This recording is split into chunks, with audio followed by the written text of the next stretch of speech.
My name is Julia, and I need to tell you something before we go any further. 3 weeks ago, I walked into a courtroom and signed my name on a dotted line that gave away everything I owned. A 4-bedroom house on a tree-lined street. 2 cars, one of them brand new with a lease I never wanted. A small but growing real estate brokerage that I had helped build from the ground up. All of it. Just gone. Signed over to a man who stopped loving me somewhere around year 5 of our marriage, even though it took me another 3 years to admit it. My lawyer begged me not to do it. She pulled me aside in a cramped hallway outside the courtroom, her voice low and urgent, telling me I was making a mistake that would ruin me financially for the rest of my life. My mother-in-law sat in the front row of the gallery with this tight little smile on her face, the kind of smile that said she had been waiting for this moment since the day I married her son. And then there was Chloe, my husband's new girlfriend, 26 years old, perfectly highlighted hair, a dress that probably cost more than my first car. She actually held up her phone right there in the middle of the proceedings and took a selfie. A selfie. Like she was at a concert instead of watching a woman dismantle a decade of her life. And my husband, Mark, the man I once believed I would grow old with. The man I held hands with at his father's funeral. The man I supported through 2 business failures and 1 catastrophic investment in a restaurant that never opened. He sat at the defendant's table with this smile on his face, like he had just won the lottery. Like he had pulled one over on me and everyone else in that room. But that smile disappeared exactly 47 seconds later. I know because I counted. I watched every single second of it. His lawyer, a man named Harold Finch with silver hair and a $5,000 suit, finished reading the final clause in our divorce agreement.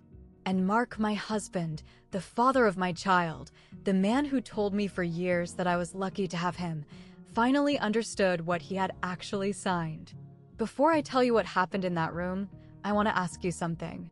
If you are listening to this right now, if this story feels like something worth hearing, take a moment to just breathe with me. Because what I am about to share is not just about revenge or justice or watching someone get what they deserve. It is about something much deeper. It is about the quiet work that happens when nobody is watching. The planning that looks like submission. The silence that sounds like weakness, but is actually the sharpest weapon you will ever own. So settle in. Make yourself comfortable. This story takes time to unfold, and I promise you, every single detail matters. Let me take you back 3 years. 3 years ago, almost to the night, I accidentally opened the wrong drawer in Mark's home office. And my entire life changed in a way I never could have predicted. We had been married for 8 years at that point. 8 years of building a life together. From the outside, we looked like we had everything figured out. A beautiful colonial-style house in a suburb outside of Dallas, Texas. 4 bedrooms that we barely used. A massive backyard with a pool that required constant maintenance. A brand new SUV in the garage for him, paid for with money I was not allowed to ask about. And for me, a 10-year-old sedan with a dent in the passenger side door that he never got around to fixing. We threw dinner parties where Mark held court at the head of the table, telling stories about his latest business deals, while I circulated through the room refilling wine glasses and making sure nobody noticed that the caterer had forgotten the appetizers. The perfect American dream.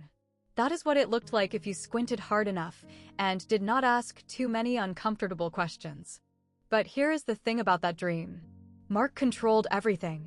Every single dollar. Every decision. Every piece of our shared life ran through him.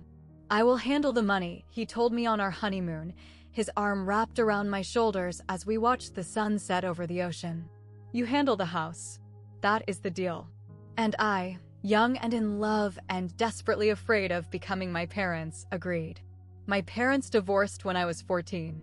It was not a quiet divorce. It was the kind of divorce that involved screaming matches in driveways, attorneys' letters sent to the wrong addresses, and one unforgettable Thanksgiving when my father showed up unannounced and my mother called the police. I swore I would never live through anything like that again. So when Mark told me he wanted to handle the money, I told myself that was just how marriage worked. Division of labor. He made the income. I made the home. Before my son was born, I was a staff accountant at a mid-sized firm downtown. I was good at my job. Numbers made sense to me in a way that people sometimes did not. I could look at a spreadsheet and see patterns that other people missed. I could trace a discrepancy back through 3 layers of transactions and find the error in under an hour. My boss told me I had a gift. But when I got pregnant, Mark sat me down on our leather couch in the living room and used that reasonable tone he always used when he had already made a decision without asking me. "The baby needs his mother at home," he said. "I make more than enough for both of us. Why would we pay someone else to raise our child when you could just stay here and do it yourself?" So I quit. I traded spreadsheets for sippy cups, client meetings for playdates, performance reviews for pediatrician appointments. And when my son started kindergarten and I picked up some part-time remote accounting work just to keep my skills sharp, Mark barely noticed. To him, I was furniture. Present. Useful when needed. But fundamentally unremarkable. He would check his watch, an expensive model he bought for himself after closing some deal I was never fully briefed on, and announce that he had investor meetings that would run late. His home office stayed locked whenever he was not inside it. The credit card statements went to his email address, not mine. I had a supplementary card with a limit that seemed designed to remind me of my place. Everything else was his domain, his kingdom, and I was just living in it. What I did not know then, but would discover in that office on a random Tuesday night, was that Mark's watch was bought on credit. His empire, the one he bragged about at every dinner party, was built on sand. And the tide was already coming in. But before I tell you about that night, I need to tell you about my son. About the person who changed everything for me. Leo came into the world 6 years ago with his father's dark hair and my stubborn chin. From the moment the nurse placed him in my arms, still wet and squalling and perfect, I understood a kind of love I had never known existed. Fierce. Unconditional. The kind of love that makes you lie awake at night wondering if you are doing enough, being enough, giving enough. The kind of love that reorders your entire universe without asking for permission. Mark saw Leo differently. To my husband, our son was not a relationship to be nurtured. He was a legacy to be mentioned. Something to bring up at business dinners. My boy, already showing an interest in commercial real estate. Can you believe it? But Mark never actually spent time with him. He missed Leo's first steps because of a conference call. Missed his first word because he was traveling to look at a property in another state. Missed every single school play, every parent-teacher conference, every bedtime story that required him to be home before 9 o'clock. I remember one evening about a year before everything fell apart. Leo had been waiting by the front window for 2 hours. 2 hours. His favorite picture book clutched against his chest. A story about a bear who could not find his way home. "Mommy," he kept asking me, "when is Daddy coming home?" He promised he would read to me tonight. I texted Mark. No response. I called. Voicemail. I called again an hour later. Still voicemail. Leo fell asleep on the couch at 9:30, still holding that book, his little fingers wrapped around the spine like it was the only thing keeping him company. When Mark finally walked in at 11:15, smelling faintly of a cologne that was not his usual scent, I asked him if he had forgotten his promise. He barely looked up from his phone. "I am building a future for this family, Julia. Leo will understand when he is older." But I saw my son's face the next morning when he realized his father had come and gone without even saying goodnight. That small, quiet disappointment that children should never have to feel. And that was the night I realized something had been wrong in our marriage for much longer than I wanted to admit.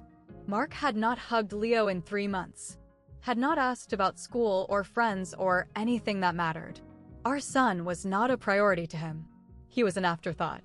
A prop to be trotted out when the occasion called for a family man image. The night I found out the truth, I was not even looking for it. I was looking for Leo's passport.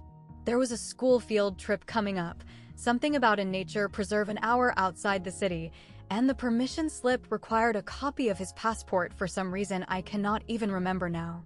Mark usually kept all of our important documents locked in his office filing cabinet.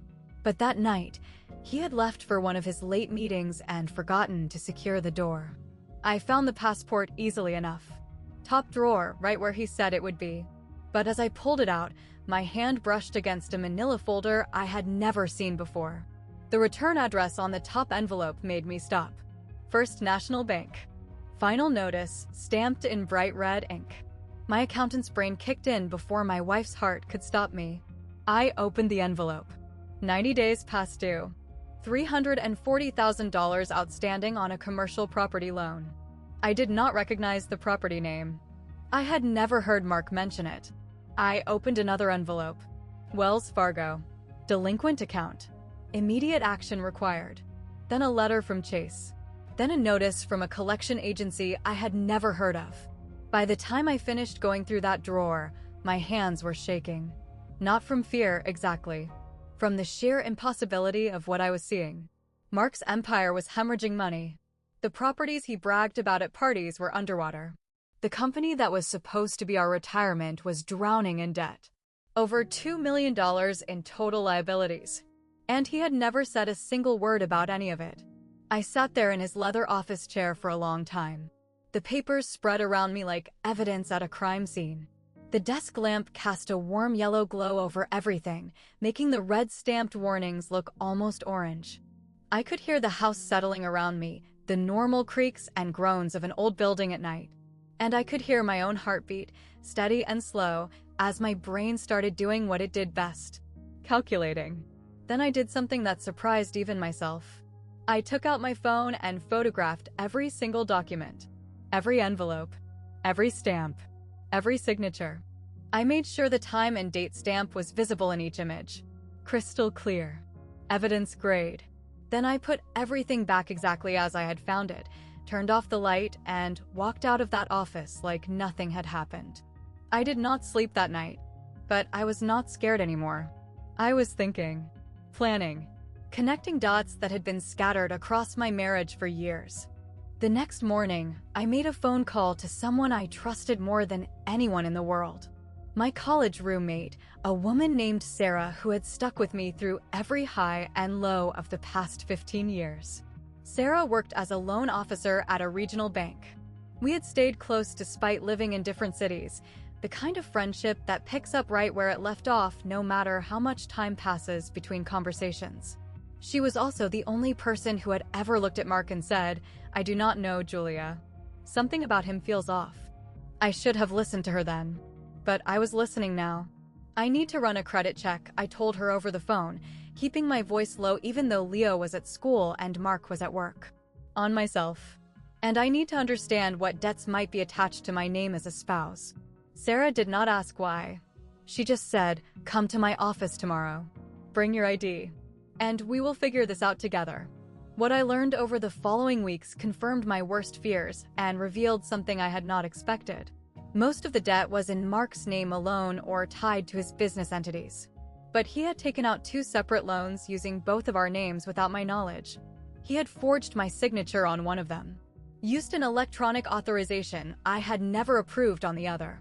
"This is fraud," Sarah said quietly, sliding the paperwork across her desk toward me. "You could report him to the authorities. You could have him investigated." "Not yet," I said. I folded the copies she had made for me and slipped them into my purse. "I need to know the full picture first. I need to understand exactly how deep this goes before I make any moves." And so began my 3-year education in financial survival. I opened a savings account at a credit union Mark had no connection to. Every month, I funneled what I could from my part-time work. $200 here, $300 there. Sometimes less, when Leo's school expenses ate up the extra. But always something. Always consistent. I documented everything. Saved every email. Every bank statement. Every scrap of paper that crossed my path. Sarah checked in with me periodically, updating me on what she could see from her end.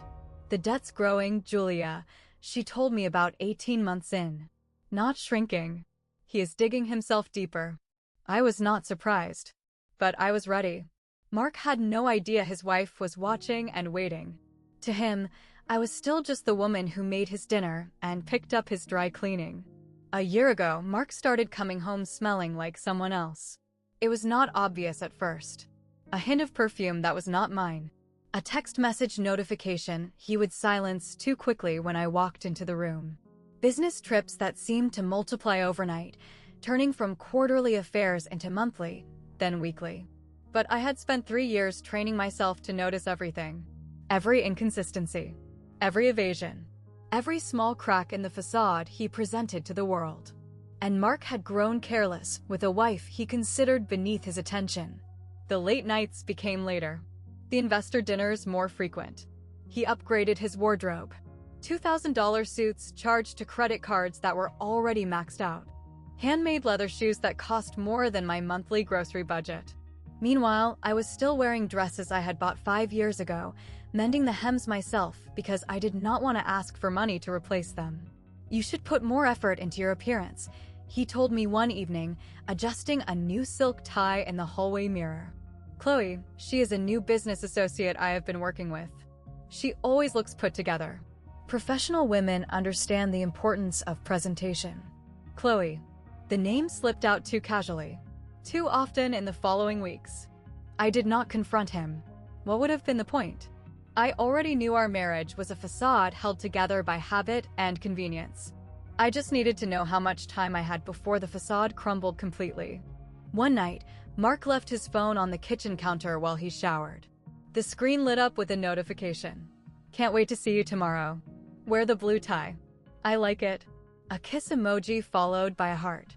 I did not touch the phone. Did not need to. The preview told me everything I needed to know. That same week, I noticed him deleting his browsing history, changing passwords, taking calls from the garage where he thought I could not hear him. But here is what Mark never understood about me. I was not plotting revenge. I was not consumed by jealousy or heartbreak or any of the emotions he probably expected me to feel. I had made my peace with who he was long before that phone lit up on the counter. I was simply gathering information, building my case, waiting for the moment when he would finally show his hand. That moment came sooner than I expected. The first time I met Chloe Mitchell, she was wearing a knockoff designer handbag and had Mark's arm wrapped around her waist. It was his mother's birthday dinner.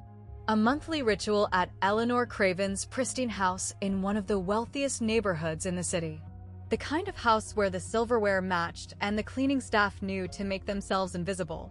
I had been attending these dinners for 8 years. 8 years of feeling like a guest who had overstayed her welcome. 8 years of Eleanor finding small ways to remind me that I had married above my station. That night, Mark walked in with Chloe like she belonged there. "Everyone," he announced, "this is Chloe. She has been consulting on some new investment opportunities for the company." She was 26 years old. All blonde highlights and practiced smiles. Her dress was designer or designed to look designer. But I had spent enough years auditing luxury goods to spot the tells. The stitching on her bag was uneven. The hardware was slightly off color. A trained eye would have noticed immediately. But nobody in that room was looking that closely. "Mark finally found someone with ambition," Eleanor announced, squeezing Chloe's hands like she was welcoming a long-lost daughter. Then she glanced at me with that thin, tight smile I had grown accustomed to over the years. "Julia," she said, "be a dear and help the catering staff bring out the appetizers." I spent that dinner moving between the kitchen and the dining room, watching my husband parade his mistress in front of his family while they all pretended not to see what was obvious. Leo sat beside me at the far end of the table, confused. "Mommy," he whispered, "who is that lady? Why is she sitting in your chair?" "She is nobody important, sweetheart." I kept my voice steady. "Just someone Daddy works with." Chloe laughed at something Mark said, her hand lingering on his sleeve. I watched Eleanor beam with approval, and I thought to myself, the handbag is not the only fake thing at this table. But Chloe was not my enemy. She was a symptom, a distraction. The real threat was the man she did not know was already bankrupt in more ways than one. 6 months before the final hearing, Mark sat me down at our dining room table and delivered the news like he was announcing a quarterly earnings report. I want a divorce. No preamble. No apology. Just 5 words dropped between us like a contract termination. I had known this was coming. Had prepared for it. Planned for it. Almost welcomed it in a strange way. But hearing him say it out loud still felt like a door slamming shut on a decade of my life. "I see," I said.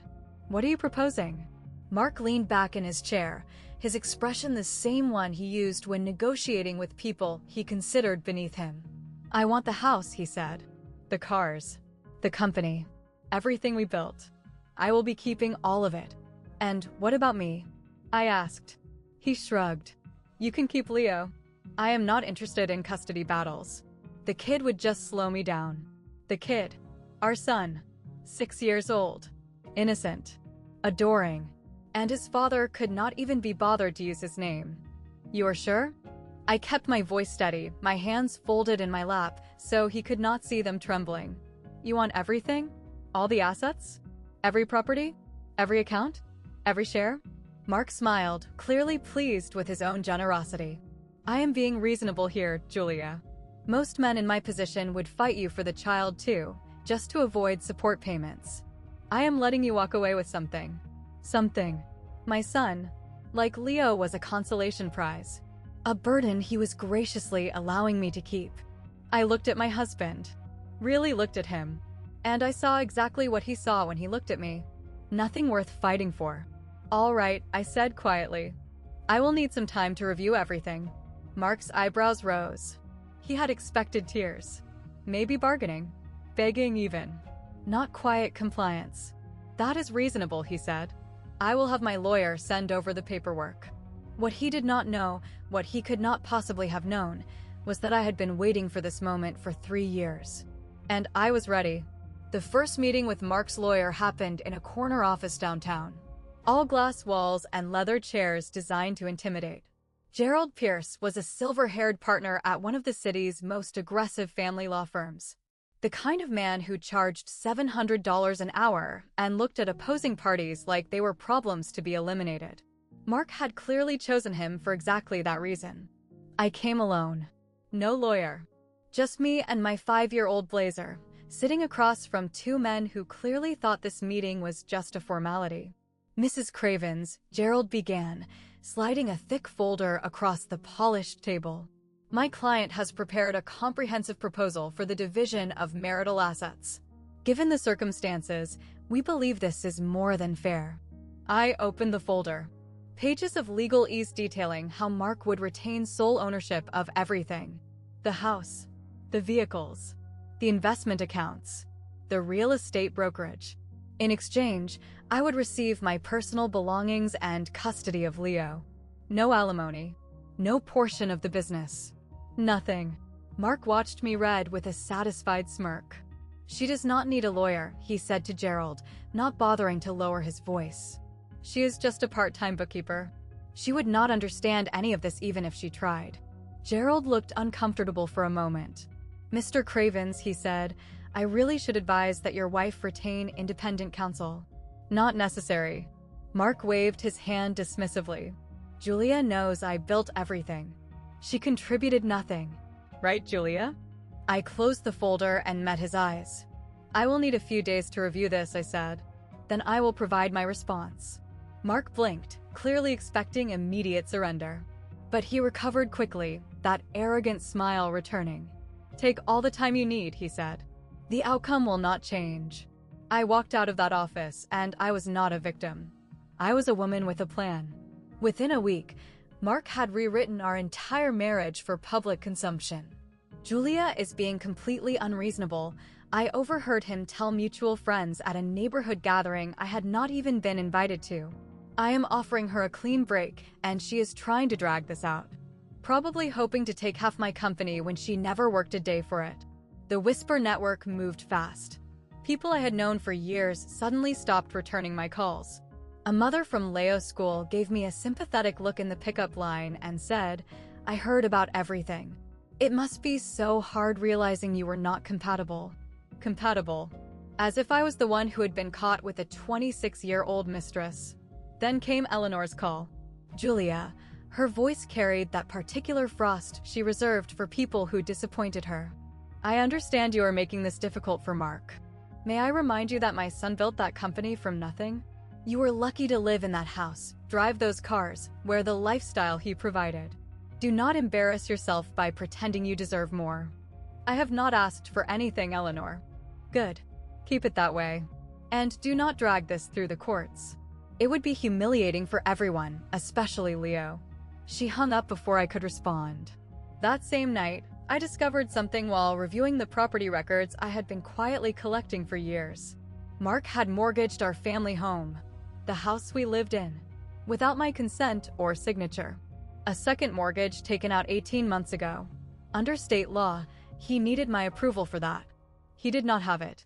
I photographed the document, added it to my file, and felt something settle in my chest. Let them think I was weak. Let them think I was beaten. The people who underestimate you always leave the biggest blind spots. Sarah was the one who found Margaret Chin. She has handled some of the most complex divorces in the city. Sarah told me over coffee at a small cafe far from our usual spots. And she wins. Not because she is ruthless, but because she is thorough. She reads everything. She checks every box. She does not miss details. Margaret's office was nothing like Gerald Pierce's glass tower. It occupied the second floor of a restored Victorian house near the downtown arts district. Warm wood floors, framed credentials on the walls, a small fountain bubbling in the corner. She was in her early 50s with silver-streaked hair and eyes that assessed me the moment I walked through her door. "Sit down, Mrs. Cravens," she said. "Tell me everything." So I did. 3 years of documentation. The debt. The forged signatures. The affair. Mark's demands. The social pressure from his family and friends. All of it laid out on her desk in organized folders I had prepared myself. Margaret reviewed each piece methodically, occasionally making notes on a yellow legal pad. When she finished, she looked up at me with something I had not seen in a long time. Respect. "You have done remarkable work here," she said. "Most clients come to me in crisis. You have come prepared for war." "I am not interested in war," I said. "I am interested in freedom." "Then let me tell you what your options are." She set down her pen. "Based on what you have shown me, you could fight for half of everything. This is a community property state. You have strong grounds. Half of $4.7 million in debt?" I asked.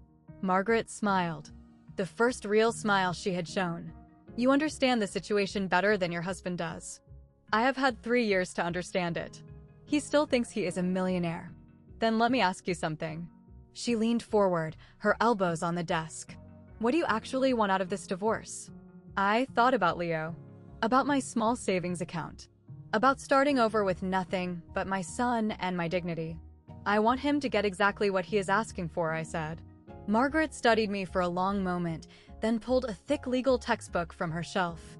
"Under state law," she said, "when marital assets are divided in a divorce, the debts attached to those assets can be assigned as well. It is called a liability assumption clause." She opened to a marked page. If one party agrees to take ownership of an asset, they can also be required to assume full responsibility for any liens, mortgages, or debts associated with it. So if Mark wants everything, then Mark gets everything, including the $4.7 million in liabilities currently attached to those assets. Margaret's pen traced a line in her notes. "The key is ensuring the agreement is explicit and legally binding, and that he signs it voluntarily with full knowledge of what he is agreeing to. He will not read it carefully," I said. "He never does. He already thinks he is one. That is his choice." Margaret closed the book. "But we need to protect you legally. There is a document called a waiver of independent review. Essentially, he will be acknowledging that he had the opportunity to have everything examined by financial experts and chose not to. His lawyer will tell him to get an independent audit," I said. "Almost certainly. But will Mark listen?" I thought about my husband. His ego. His certainty. His absolute conviction that he was the smartest person in any room. "No," I said. "He will not." "Then here is what we do." Margaret pulled out a fresh legal pad. "We draft an agreement that gives him exactly what he has demanded. The house, the cars, the company, all of it. We include the liability assumption clause on page 47 of a 52-page document. And we wait for him to sign away his own future." "And if he reads it?" I asked. "Then you are no worse off than you were before." She met my eyes. "But I do not think he will." Neither did I. The pressure came from multiple directions at once. Chloe called me first. Actually called, not texted.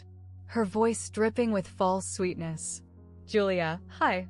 I know this is awkward, but I just wanted to reach out woman to woman. She paused for effect. Mark and I are looking at some properties together, and the financing is getting complicated because of the divorce timeline. If you could just speed things along, it would make everything so much easier. Speed things along? I repeated. You know how it is. We want to start our new chapter, and you are probably ready to move on too, right? It is better for everyone if we can just wrap this up quickly. I let the silence stretch just long enough to make her uncomfortable. I will take that under consideration, Chloe. Then Mark weighed in via email, always documenting himself, never aware of how those words might look later. Julia, my patience is running thin. If you do not sign within 2 weeks, I will file a motion claiming deliberate delay. Gerald says I have strong grounds. Do not make this ugly. The threats continued. His lawyer sent formal letters. His mother left voicemails. Even acquaintances started reaching out with helpful advice about accepting reality and moving on with dignity. But buried in Chloe's phone call was something she probably should not have mentioned. The financing is getting complicated. That meant Mark needed assets on paper to secure new loans. He was planning to leverage the very properties that were already drowning in debt, probably to fund his new life with Chloe. He was not just greedy. He was desperate. I showed the email to Margaret. He is signing a waiver with this kind of documented pressure? She said, almost laughing. Julia, your husband is building our case for us. I just smiled. Let him keep pushing. Every threat was another nail in his own coffin. The family meeting was Eleanor's idea, naturally. We should settle this like civilized people, she announced, summoning us all to her River Oaks dining room. The one with the crystal chandelier and the mahogany table that had witnessed 30 years of family power plays. Mark sat at the head of the table, Eleanor to his right. A few cousins and an uncle scattered along the sides like a jury. I was placed at the far end, physically marginalized, exactly where they wanted me. Julia has agreed to accept Mark's terms, Eleanor began, not bothering to let me speak for myself. She will sign the papers this week, and we can all move forward from this unfortunate situation. Mark smiled magnanimously. I always knew she would come around, he said. Julia understands she was not really equipped for this kind of negotiation. The cousins nodded. The uncle cleared his throat approvingly. I sat with my hands folded, saying nothing. We should acknowledge that Mark is being extremely generous here, Eleanor continued. He is letting Julia keep Leo, even though she waved her hand vaguely. A boy needs his father. Traditionally speaking. Leo is my priority, I said quietly. I just want what is best for him. Then sign the papers, Mark said. Stop dragging this out. I looked down at my hands, performing the defeated wife they expected to see. You are right, I said. I will sign. I just wanted to make sure I understood everything. Eleanor beamed. Finally, some sense. You see, Mark? I told you she would come around once she realized she had no other choice. Across the room, I caught Leo watching from the doorway where the nanny was supposed to keep him occupied.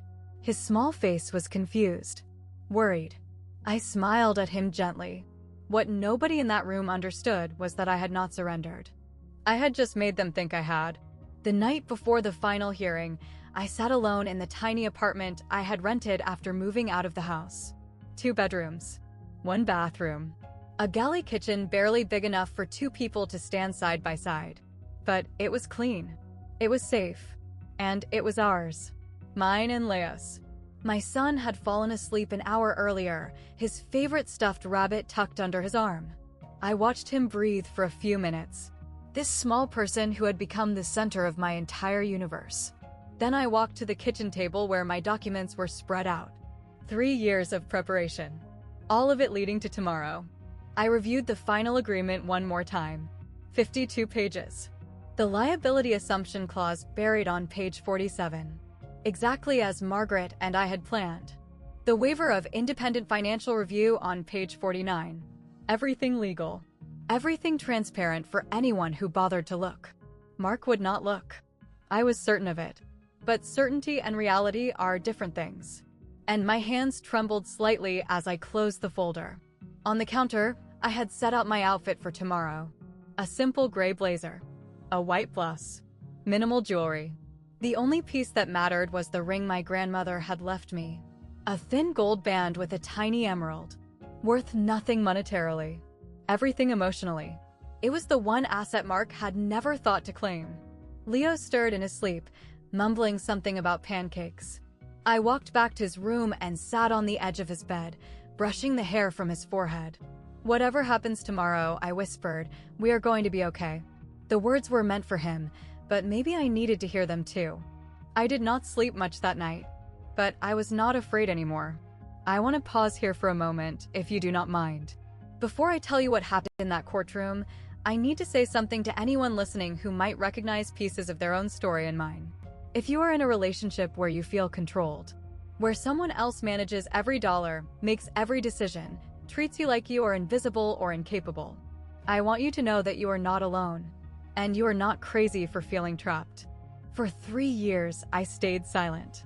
Not because I accepted what was happening, but because I was building something in that silence. A plan. A safety net. A way out that no one could take from me. I am not telling you that my path is the right one for everyone. Every situation is different. Every relationship has its own complications, its own dangers, its own reasons for staying or going. But if there is one thing I have learned, it is this. Silence is not always weakness. Sometimes it is strategy. And knowing your own worth does not require anyone else to see it. If this story means something to you, share it with someone who might need to hear it. A friend, a sister, a coworker who is going through something similar. Sometimes the most powerful thing we can do is remind each other that there are options, even when it feels like there are not. And if you are still here, still listening, I want you to comment and tell me.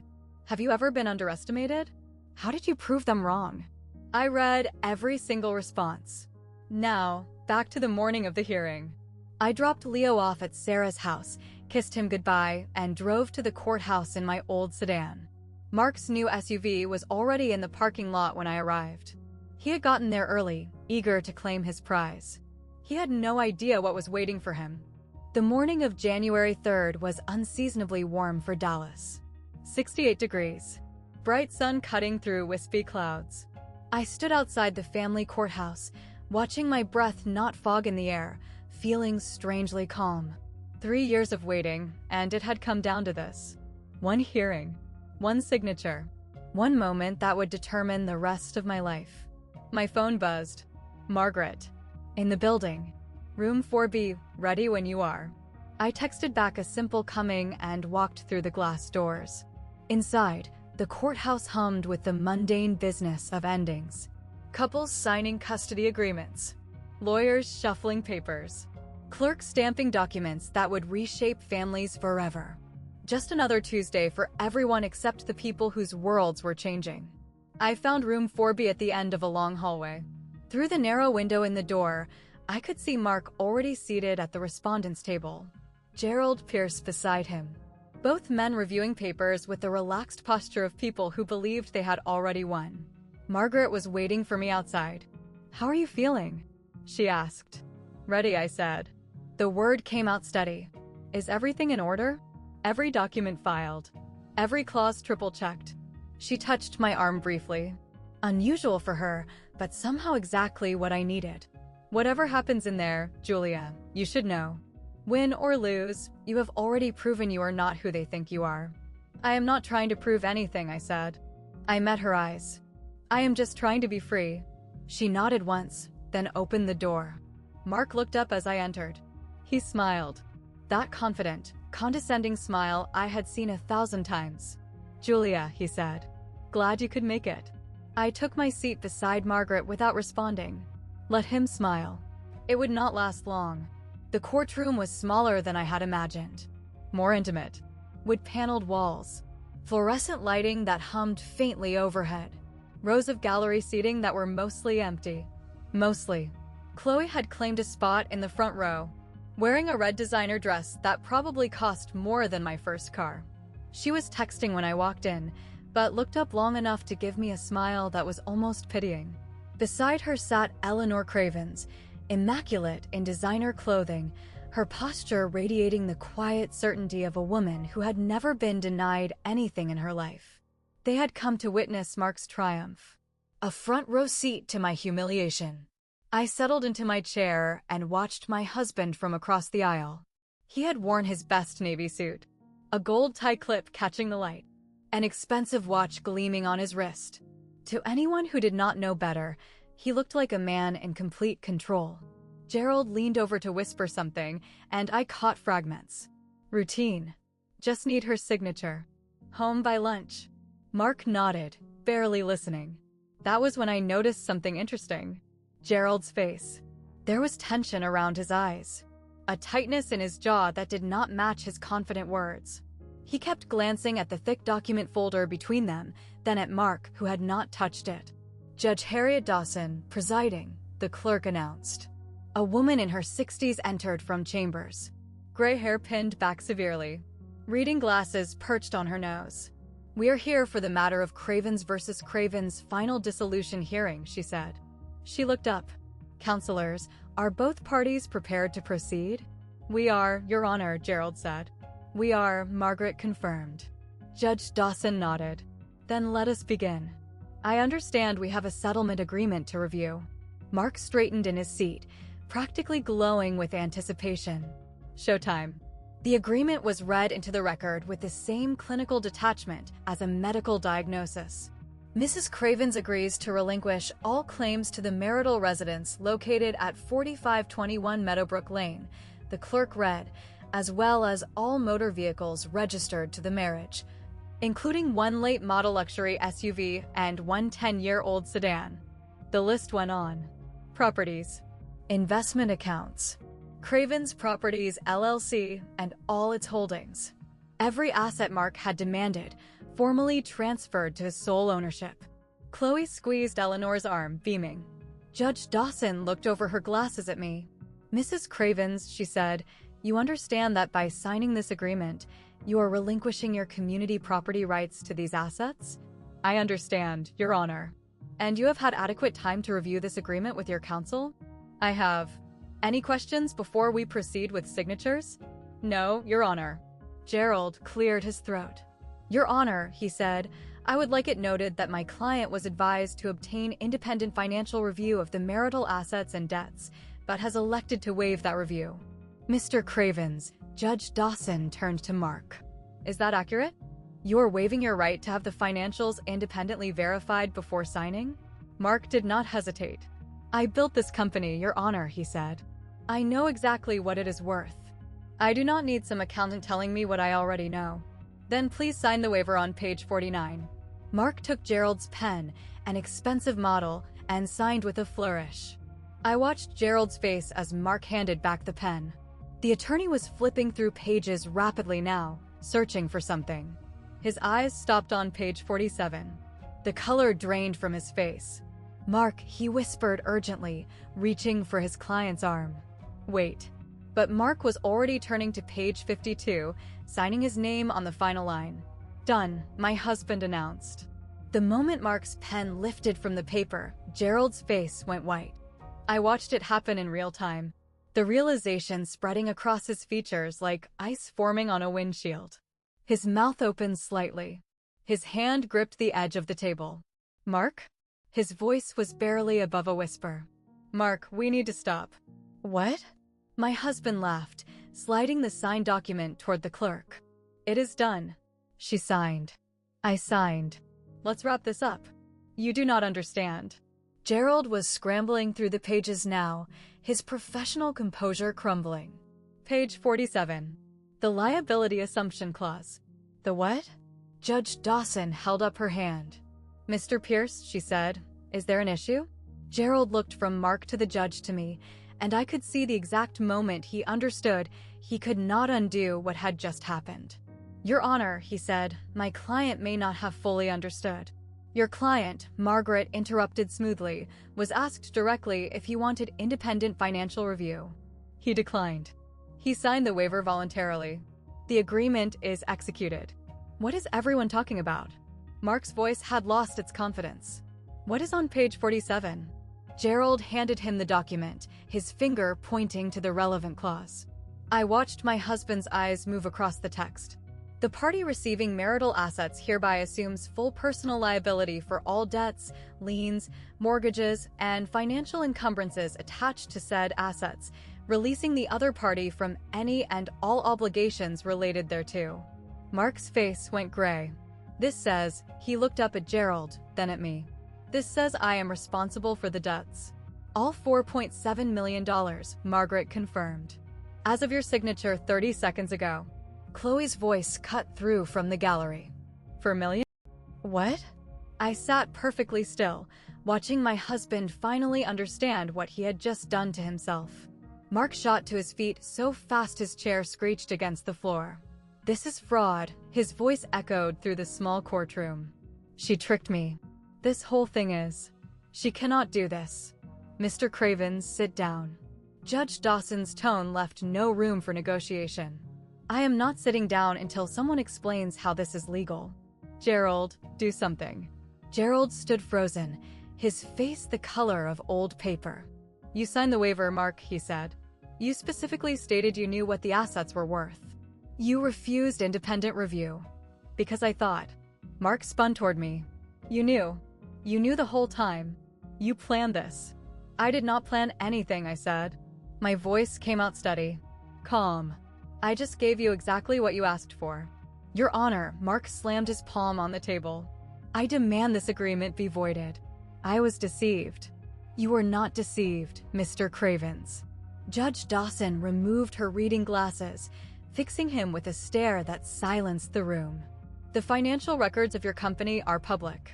The debts attached to your properties are matters of record. Your wife's attorney included full disclosure documentation in the agreement packet. You chose not to read it. I did not know. You signed a waiver stating you did not need to know. The judge's voice hardened. This court cannot protect parties from their own arrogance. From the gallery, I heard Chloe's voice, high and panicked. Mark, what does this mean? You said you were a millionaire. Eleanor was already standing, gathering her purse, her face rigid with fury and embarrassment. Mom. Mark reached toward her. Do not. The single word cut like a knife. She walked out without looking back. Mark stood in the wreckage of his victory, finally understanding that he had not won anything. He had just inherited his own destruction. In the silence that followed Eleanor's exit, I stood. Mark turned to me, his face contorted with rage and desperation. Emotions I had never seen him show so openly. For 8 years, he had been the one in control. Now he was watching that control dissolve like sugar in water. You destroyed me, he whispered. You destroyed everything. I walked to the center of the courtroom, close enough that he could hear me clearly, far enough to maintain the distance I had been building for 3 years. No, Mark, I said. You destroyed yourself. I just stopped cleaning up after you. For 8 years, you told me I had no value, that I did not understand business or money or anything important. I kept my voice level, the way I had practiced in front of my bathroom mirror on nights when I could not sleep. You said I was just a part-time bookkeeper. You said Leo was a burden. You said I should be grateful you let me stay. His mouth opened, but no words came. I am not grateful, I said. I am free. And for the first time in 8 years, I can finally breathe. I touched my grandmother's ring, drawing strength from the small, familiar weight. Then I turned to Margaret, who was already packing her briefcase with quiet efficiency. I looked back at Mark one final time. I do not hate you, I said. I am not even angry anymore. I just refuse to let you define who I am for one more second. Julia, wait. We can fix this. We can. No. The word was final. Complete. There is nothing left to fix. I walked out of the courtroom, my footsteps steady on the tile floor. Behind me, I heard Mark calling my name. Heard Gerald trying to calm him down. Heard Chloe demanding explanations. But I did not look back. I was already gone. I was halfway down the courthouse hallway when the shouting started. Through the glass doors of room 4B, I could see Chloe standing in Mark's path. Her face flushed. Her carefully applied makeup starting to run. For $0.7 million, her voice carried clearly into the corridor. You told me the company was worth 10 times that. You said we were going to buy a house in the Galleria. Travel to Europe. Start a family. Chloe, listen. Mark reached for her arm. She yanked away. Do not touch me. God, I cannot believe I fell for this. My father was right about you. Your father cut you off because I chose you over him. She laughed, but it was a bitter, broken sound. And now I find out you are not even a real millionaire. You are worse than broke. You are negative broke. Margaret appeared beside me, watching the scene unfold with professional detachment. I have seen a lot of divorces, Julia, she said. This might be the most complete implosion I have witnessed in real time. I did not plan for this part, I said. And I meant it. Watching Mark's mistress abandon him felt less satisfying than I had expected. Just exhausting. Like watching the final act of a play that had gone on too long. Through the glass, Chloe was already walking away, her heels clicking furiously against the marble floor. She pulled out her phone as she passed us, not even glancing in my direction. Daddy, she said into the receiver, it is me. I made a huge mistake. Can I come home? Mark appeared in the doorway, looking like a man who had just watched his entire world collapse. Which I suppose he had. Our eyes met across the hallway. I felt nothing but relief. Goodbye, Mark, I said quietly. Then I walked toward the exit. Toward my son. Toward whatever came next. Freedom had never felt so simple. 3 months after the hearing, Mark's empire finished crumbling. I heard about it through Sarah, who still had connections at various banks in the city. The details arrived in fragments over coffee, like dispatches from a distant war. The house sold first. $580,000, which was not enough to cover the mortgage and the second lien. Mark walked away, still owing more than $300,000 on a property he had already lost. The luxury SUV was repossessed by the financing company 2 weeks later. The repo man came at 3 in the morning, according to a neighbor who witnessed it. Mark apparently stood in his driveway in his bathrobe screaming about lawsuits and wrongful seizure until someone threatened to call the police. Craven's Properties LLC filed for Chapter 7 bankruptcy in March. The commercial properties Mark had been so proud of went to auction, where they sold for a fraction of their original purchase prices. The remaining debt, nearly $3 million, stayed with him personally. He had to move out of the house before the sale closed. Sarah told me he found a studio apartment in a complex on the outskirts of the city. No doorman. No pool. No anything really. And his job? I asked. Some small brokerage firm hired him, Sarah said. Commission only. From CEO to entry-level sales in 90 days. That has got to be some kind of record. I thought about the man I had married. His confidence. His ambition. His absolute certainty that he was destined for greatness. I thought about all the times he had told me I did not understand business, did not understand money, did not understand anything. He did this to himself, I said finally. I just stopped protecting him from the consequences. Sarah squeezed my hand across the table. You know what? She said. That is the best kind of revenge. The kind you do not even have to take. Summer arrived, and with it a new beginning. Our apartment had transformed over the months from a temporary refuge into something that felt like home. Leo's drawings covered the refrigerator. Plants crowded the windowsills. Herbs I had started growing to save money on groceries and kept because they made me happy. The living room held a second-hand couch that was more comfortable than any piece of furniture in Mark's showcase house. I returned to accounting full-time in April, a mid-level position at a firm that valued competence over pedigree. By June, I had been promoted to senior accountant. My boss said I had exceptional attention to detail. I did not tell her I had developed that skill tracking a fraudulent husband for 3 years. Leo was thriving too. He had made friends at his new school, joined a soccer team, started reading chapter books before bed. He rarely asked about his father anymore. Not because I discouraged it, but because the questions had simply stopped mattering to him. Mom, watch me, he shouted from across the park one afternoon, attempting a cartwheel that ended in a pile of giggles. I applauded from my bench, feeling something I had not experienced in years. Uncomplicated happiness. My phone buzzed. A notification from the community college. I had been accepted into their evening CPA certification program. Classes started in September. What are you smiling about? Leo asked, running over to flop down beside me. Good news, buddy, I said. Mom is going back to school. Like me? Exactly like you. He thought about this for a moment. Can we celebrate with ice cream? Absolutely. We walked to the shop on the corner hand in hand, and I realized something that surprised me. This small life, this modest apartment, this ordinary job, this simple joy. It was everything I had never known I wanted. And it was entirely my own. I want to take another moment here if that is okay. We are almost at the end of this story, but before we get there, I have a question for you. Have you ever made a decision that everyone around you thought was insane? Have you ever trusted yourself when no one else did? Because that is really what this story is about. Not revenge, not karma, not watching someone get what they deserve. It is about the quiet voice inside you that knows the truth, even when the noise of everyone's opinions tries to drown it out. For 3 years, I listened to that voice. I planned. I prepared. I kept my mouth shut when everyone expected me to argue or beg or fall apart. And when the moment came, I was ready. I am not telling you this to brag. I am telling you because I know there is someone listening right now who needs to hear it. Your silence is not weakness. Your patience is not passivity. And the people who underestimate you, they are giving you the greatest gift possible. Time to prepare while they are too busy feeling superior to notice. So here is my challenge to you.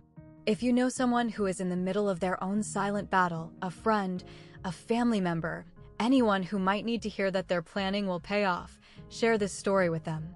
Now, let me tell you what happened when Mark finally reached out to me a year after everything fell apart. Because that is when I learned something unexpected about him, about myself, and about what forgiveness actually means. We are almost at the end. Stay with me. The text came on a Tuesday evening, almost exactly 1 year after the final hearing. I need to talk to you, it read. It is about Leo.